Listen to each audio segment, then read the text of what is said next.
Most British sinks don't have that sort of food waste disposal thing that you press the button and it does the noise. Well, yeah. Amazing. That was one of the best things I discovered. Hello, I'm Lawrence, and I'm on a quest to uncover all of the memos that Britain and America lost in the pond, and one of those memos pertains to houses, the things we live inside. If you're watching this video, it's quite likely you're either inside a house right now, or you're near one, because otherwise you wouldn't probably have internet access quite as easily. To anyone that might be new to this channel, come on in, get yourself a cup of tea. This isn't a genuine offer to come into my house. I'm just saying, join the channel, this is good. And hello to everybody who's been here a long time. Today we're going to look at several ways in which British and American houses are very, very different. Having lived in the United States for over 11 years, Actually, sorry, just to start off, one thing that stands out to me, you guys have massive houses in the United States. Massive. When I say massive, massive. Like, our houses here are tiny. 2 3-bed houses put together, 1 bathroom, one. Like, if your house has a swimming pool in the UK, that means you're rich. You're rich. In the US, you got a little pool outside. It's normal for most houses in the south. Is in the south, like in Florida, to have like a tiny pool, isn't it?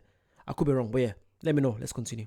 I've lived in my fair share of houses. Very, very different. Having lived in the United States for over 11 years, I've lived in my fair share of houses here, just as I did in Britain. So I think I have a decent grasp of how houses work. Even tiny ones like this one, which is about 400 square feet. I'm joking, this is a professional studio.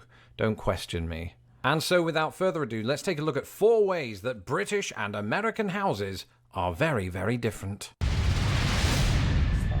Neither Britain nor America is devoid of variety when it comes to their housing styles, and that's because, well, with each sort of passing phase of history comes new designs to meet new needs and just new style preferences. And because of this variety, I'm not going to cover every single one of them, because that would keep us all here until next Wednesday, which would be good for my metrics, but not good for your sanity. So let's take a look at how some of the housing styles do vary from country to country. In Britain, a lot of the distinctive styles are also tied up with the period in which they were built. So you could go all the way back to the Tudor period, and you do find Tudor housing dotted around here and there. In fact, if you go to the city of York, for example, there's quite a lot of sort of Tudor buildings there. They're quite ornate with wood paneling, and they're the sort of place that you might imagine that Shakespeare lived. But wood is less indicative. That's so true.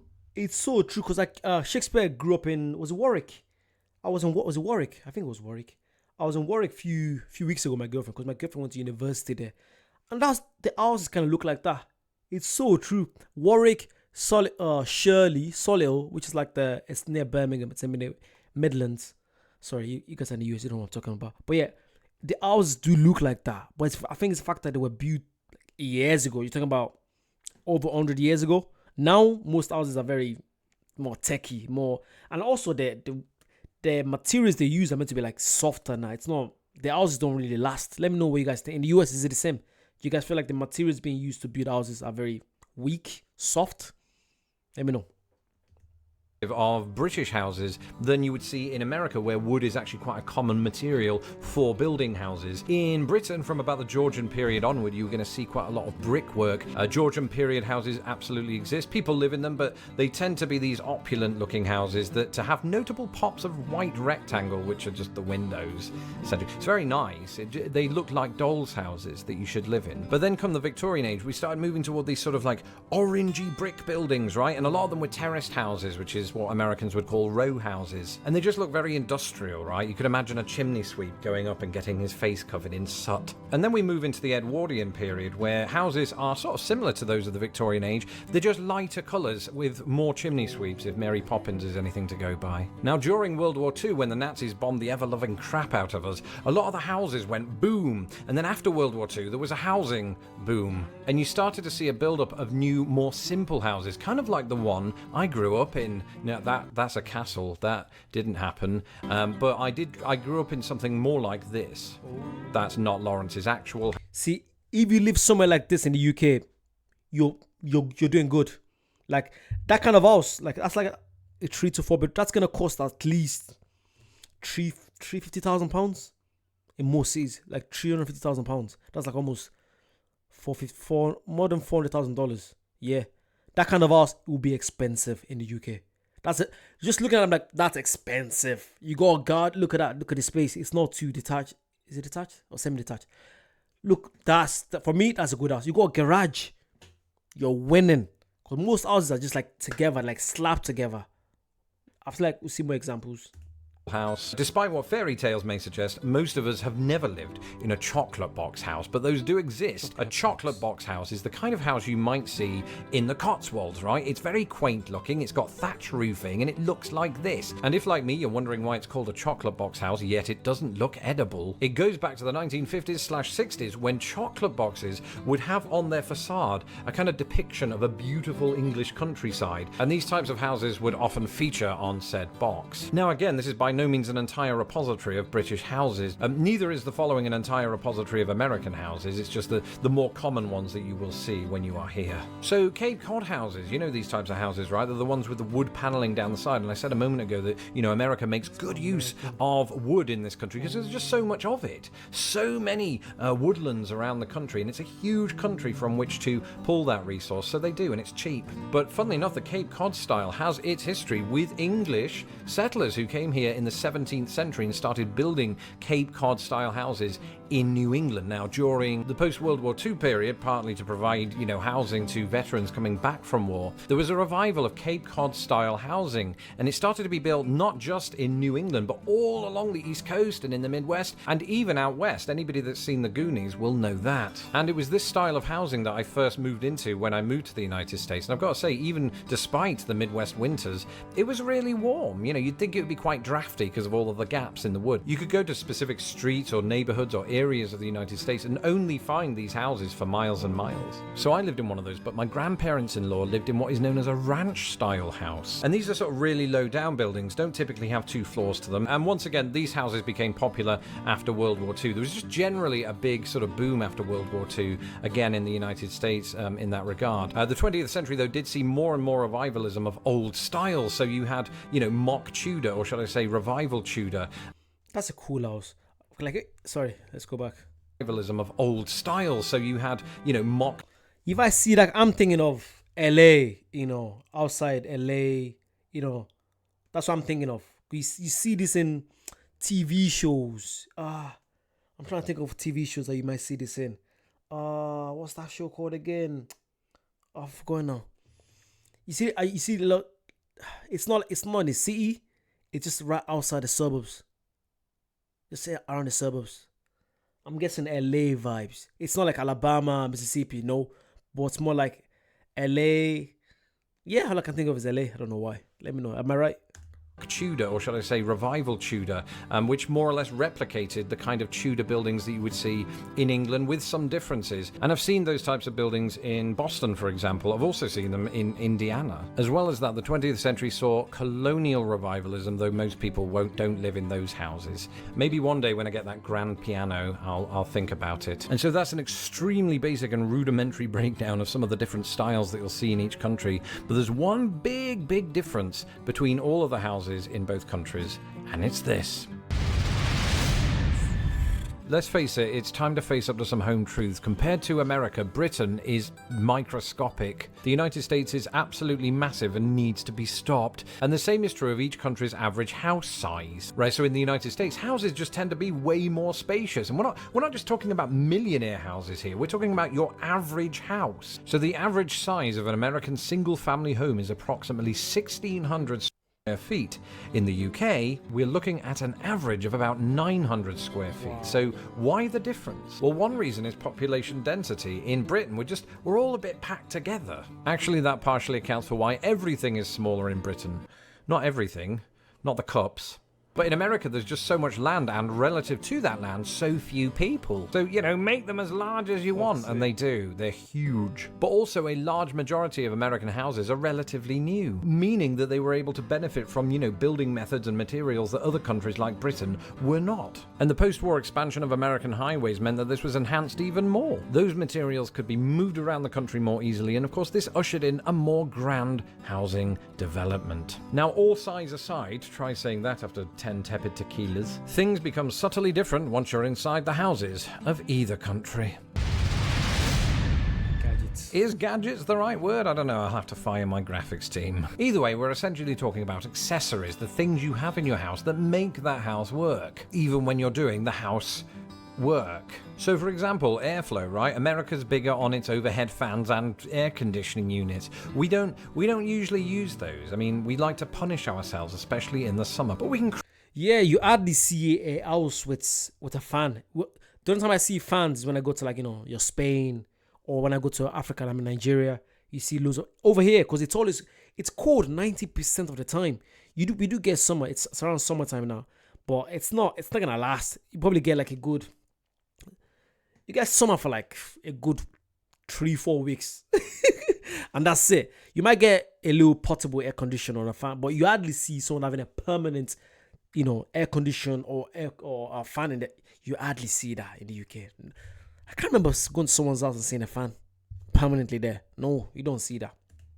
crack a window open and it doesn't get oppressively hot always. And so we've mostly been fine with this situation. It does mean that insects get in. So daddy longlegs will get in the house and mosquitoes, but it's a small price to pay for not having air conditioning. I actually quite like air conditioning now that I've lived in the US. Speaking of insects, you also don't see in Britain those insect screens that you put in the windows, hence why they're getting in. In America, they're virtually in every house, but then again, in Britain, we don't have black widows or brown recluses or the types of mosquitoes that make your face go like this. So I can see why it's justified. I mean, you still get ants, or is that just me? Not sure how they get in, maybe cracks in the wall, or maybe through the plug sockets. The plug sockets, of course, are different in both countries too. In Britain, you have the three-pronged outlets, and in America, you sometimes have three, but occasionally two, and they're smaller in America than they are in Britain. That's one of the few things about which you can say that. Separate taps, of course, for hot and cold water. Americans combine them all into one. Where's the logic in that? I'm joking. And while we're on the subject... Wait. What do you mean you combine into one? You got hot, you got the cold one here, you got the water coming off the main. How do you combine it? I feel like I have to do a tour of... I have to find a video. Anyone send me a link of a video that actually shows a typical, an average American house. I want to see what it looks like. Cause I'm always getting glimpses here and there. What? What do you mean you get both? That's crazy to me. Of sinks. Most British sinks don't have that sort of food waste disposal thing that you press the button and it does the noise. Well, yeah. Amazing. That was one of the best things I discovered after I didn't discover it. Somebody else came up with the idea and I just used it. But it's amazing. It's just so pleasing to know that all of that gunk gets broken down, and just don't put your hamster in there. I've learned that lesson from someone else. I didn't do it, just read about it on Reddit. Letterboxes. Firstly, Americans don't call them letterboxes. Sorry. That waste disposal thing. I remember watching a movie probably like a few years ago. First time I seen it. I saw someone put rubbish into the sink and they pressed the button and it made the noise. I'm like, what did you just do? I think it's a food processing waste management area, something like that. To me, because I was there thinking, what if you mistakenly put your fingers in there? That's what I was thinking. Because over here, we just said a normal sink. You put the rubbish. You got a sieve that get the rubbish in, you pour the rubbish in the bin. But you guys literally put your rubbish inside the sink, and I don't know where you blending it. I don't know the whole mechanics of it. I can't picture it happening over here. It's not, we don't have it over here. We don't. I don't know. Is it a good thing? It must be a good thing for you guys to be using it. I feel it's the fact that I'm not used to it. That's why it's a bit alien to me. But if I've used it, I'll get used to it. Boxes, but mailboxes didn't do it, just read about it on Reddit. Letterboxes. Firstly, Americans don't call them letterboxes, but mailboxes, and typically don't have them on the door, but outside in the yard. The garden/yard is different, often smaller in Britain, but very well kept up, depending on the family. And just massive yards here with, mesh fences and things like that, or picket fences. Back inside, a lot of properties in the United States will have walk-in closets that are built into the actual walls of the house, whereas in Britain, you bring your own closet/wardrobe to put your clothes in. And that... I'm so jealous of that. You see all this, oh my God, walk-in closets. And they're like you don't have to be a multi-millionaire to have a walk-in closet in America. The fact I can walk into oh my God. Over here, I have to go to IKEA. Do you know how many stuff I bought? How many wardrobes I bought? How many wardrobes my girlfriend has bought the same wardrobe like 3 times over the last year or 2. That just keeps breaking down. I'm not doing. I can't put them all together. Our dad does it, thank God. But yeah, it's so mad how much we spend on stuff like that. But in most houses in the US, it just comes with it. That for me, that means a lot. The fact I can just walk into where my clothes. Oh, that's a dream. That's a dream. That takes up more space. Own closet / wardrobe to put your clothes in, and that takes up more space, I've just realised.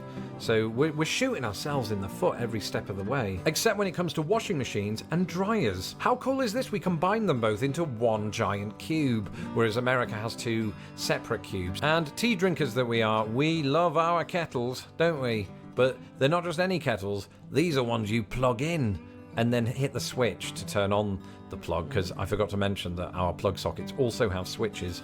And then, you turn it on, don't need a stovetop, and it heats up. Just like that. You've got your water, Bob's your uncle, pour it into a... Wait, does the American socket, you guys don't have switches? Oh, God. That would drive me crazy. Wow. Really?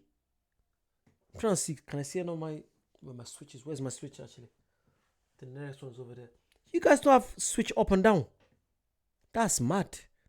Why not? So it's just always, once you put a plug in, it's just on. Wow, that would drive me crazy. Oh no, that would drive me crazy. The way my brain works, it needs to be off. I can't just imagine. I know that it's not on until you put the socket in, or you put the plug in. But my brain is like, no. It needs to be off. That's mad. Mug, there's your cup of tea. Up, just like that. You've got your water, Bob's your uncle, pour it into a mug, there's your cup of tea. In America, you do have the stovetop kettles, and part of me likes that because it does this really pleasing whistling sound at the end. Now, if you were paying attention during that list, you may have noticed that I touched on some of the terminological differences when it comes to housing in either country. And that brings us on to our final entry. It wouldn't be Britain and America if they weren't two countries separated by a common language, and the same is true of the housing world. So let's finish with a rapid fire round looking at those very words. So here in Chicago, I live in a flat, except in America they don't call it flat, it's called an apartment. Something else that you'll find in... To be fair, I call it an apartment as well. Maybe I think it's probably because I grew up in Ireland. Again, I grew up in Ireland, and where I grew up in Ireland, it's like a little village. It's literally a little village, and we don't have a lot of apartments where I grew up. So again, where I tend to see apartments growing up was watching the US TV. So in my head, I'm only seeing apartments. But when I came here, my girlfriend was like, cause my girlfriend, she's from the UK. I grew up in Ireland. So she's used to it. She'd be like, oh yeah, I will come back to your flat. I'm like, it's an apartment. I don't call it flats. So I'm used to calling it, I'm like, nah, it depends who I'm with. Because some people just call it flats. And I just say, yeah, it's a flat. Just so I don't want to argue with you. I'm like, yeah, it's a flat. But yeah, me, I just say apartments.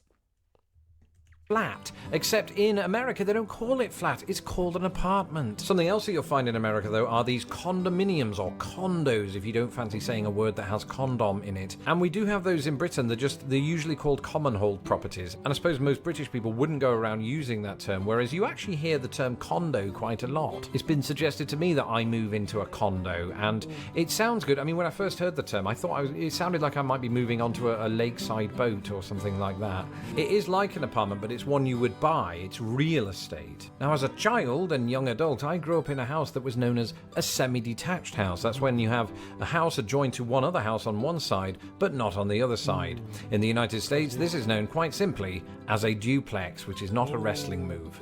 If it is adjoined on both sides with another house, then you are part of a line of houses that are known as terraced houses in Britain. In America, they're known as row houses because they're all in a row, presumably. Then there's council housing in Britain versus the projects in the United States, and that's just that's what the project is. Oh, it makes sense.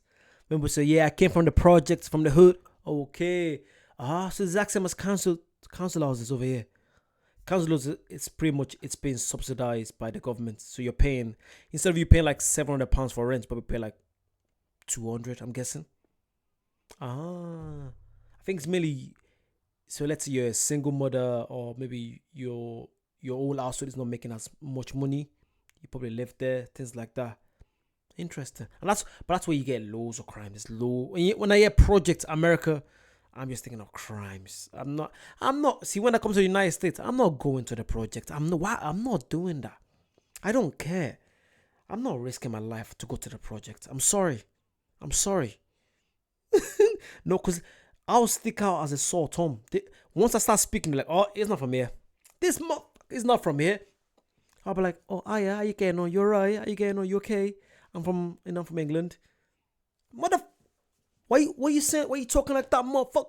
See, no, is that how you guys? Sorry. I can't wait to come over there. I can't wait.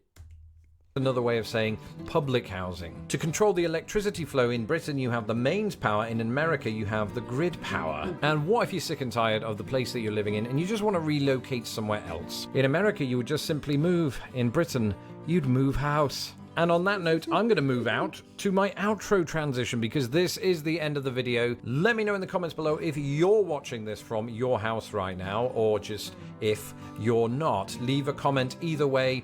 And don't forget to hit the subscribe button so that my videos don't get lost in the pond. A big reminder, by the way, if you want to keep up with me on a day-to-day basis and just see some of the stupid trivia that I come out with, follow me on Twitter at LostInThePondUS. You won't regret it entirely. This video, just like all of my videos, was made possible by my patrons at patreon.com/lostinthepond. If you would like to help this channel grow by broadening its research, its lighting equipment, all of its technology and everything, then go to patreon.com/lostinthepond. It takes 5 minutes to sign up and to support the costs of running this channel. Until next time, I'm going to go and get the kettle on and listen out for that whistle. Bye. Yeah, you guys definitely check out our channel. It's good seeing someone that I used to live in the UK and then move over there. It's something I would love to do, but right now there's so much going on in my life. But I'll definitely come over there and visit. I feel like I use a lot of American terminology because I grew up watching, again, I've said this so many times, I grew up watching American TV. Like, I've been brainwashed. Like, whenever I'm watching a show and I find out it's a UK show, I'm like, oh, I just automatically think it's not going to be as good. But obviously, some of them are actually very, very good. Yeah, literally, America, you guys have literally brainwashed a lot of us. We grew up watching your TV, your culture, everything. That's why whenever you get any American celebrities come to the UK, they're like, they're big over there. They're big over here. But when you get a UK celebrity going over there, it's not as big unless you're major. Unless you're someone like David Beckham. You know, why you get a lot of David Beckhams in America coming over here and they're like, it's massive for us. But yeah, this is interesting. Let me know what kind of videos you want to see. Comment down below. Like, subscribe. And I'll see you guys very soon. Bye-bye.